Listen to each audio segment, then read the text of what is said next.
안녕하세요. 이번 시간에는 스캔스 타입 컨테이너의 공통 메서드를 알아보도록 하겠습니다. 이러한 공통 메서드를 사용할 수 있는 스캔스 타입의 컨테이너에는 튜플과 리스트, 스트링과 레인지가 있습니다. 자, 메서드라는 것을 사용하는 방법에 대해서 같이 이야기를 해보죠. 메서드라는 것은 어떠한 오브젝트가 가지고 있는 함수라고 생각하시면 돼요. 그래서 앞에 객체를 써주시고 점 찍고 그 다음에 메서드 이름을 써주시는 방법으로 사용을 하는 거예요. 그리고 메서드라는 것은 객체가 가지고 있는 함수라고 설명을 드렸잖아요. 그래서 함수 사용법하고 동일합니다. 뒤에 가로 열고 닫기에서 콜 연산하셔야 되고 아규먼트를 넘겨주셔야 된다는 거죠. 그리고 해당하는 메서드가 돌려주는 값이 있다면 그 돌려주는 값을 이름에 바인딩해서 사용을 하시면 되는 겁니다. 물론 바로 이렇게 이름에 바인딩하지 않고 함수의 아규먼트로 사용을 할 수도 있겠죠. 왜냐하면 이 함수라는 것은 익스프레션이에요.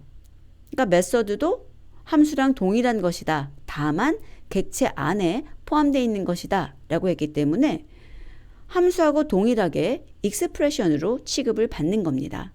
그래서 어떤 익스프레션의 위치에 다 사용을 할 수가 있는 거예요. 반드시 이렇게 이름에 바인딩 할 필요는 없는 겁니다.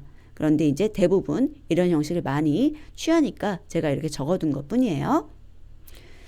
두 가지 메서드를 볼 텐데요. 첫 번째, 특정 값을 갖는 아이템의 인덱스를 구할 때 사용할 수 있는 메서드입니다. 아이템이 굉장히 여러 개 있는데 특정 값을 갖는 아이템이 이 중에 어느 위치에 있느냐 이런 거예요. 그래서 메서드의 이름 자체가 인덱스예요. 그리고 내가 찾을 값이 이렇게 아규먼트로 전달돼야 되는 거죠. 그리고 이 컨테이너가 굉장히 클 수도 있잖아요. 그랬을 때 범위를 한정 지어주면 좀 더 빠르게 검사하고 결과를 가져올 수 있겠죠. 그래서 내가 원하는 범위를 스타트와 스탑 값으로 지정할 수가 있어요. 이 중에서 스타트만 지정하셔도 되고요.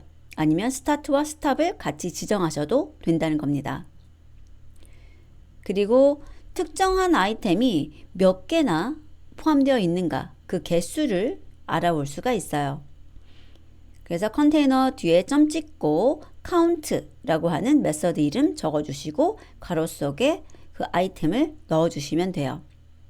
예제를 통해서 살펴볼게요. fruits라고 해서 애플, 키위, 애플이라고 하는 4개 아이템을 가진 튜플입니다. 이때 fruits에다가 점 찍고 index라고 쓰시고 가로 속에 애플이라고 넣는다면 여기 애플이 굉장히 여러 개 있잖아요. 이 중에서 가장 앞에 있는 애플 찾으면 바로 종료하고 0을 반환하게 돼 있어요. 자, 그러면 제가 애플을 찾는데 스타트 위치를 1로 주는 거예요. 1로 준다는 것은 여기가 시작 위치라는 거죠. 그러면 이 인덱스 함수는 이 앞에 있는 애플은 알지 못합니다. 시작 위치가 여기니까요. 그래서 키위 뒤에 나오는 이 애플 그리고 2개가 있지만 그 중에서도 앞에 있는 애플의 인덱스 번호를 반환합니다. 2라는 것을 반환하는 거죠. 자, 이번에는 count 함수 사용해 볼게요. fruits.count 한 다음에 가로 속에 애플을 넣었어요. 애플이 몇 개 들어있죠? 전체적으로 하나, 둘, 3개 들어있죠? 그래서 3이라는 것이 반환되고요. 다음은 애플을 찾는데 1,2라고 했어요. 스타트와 스탑 위치를 다 준 거죠. 그런데 스탑 위치가 2라는 것은 그 전까지가 범위가 되니까 여기 하나만 대상으로 하는 거예요.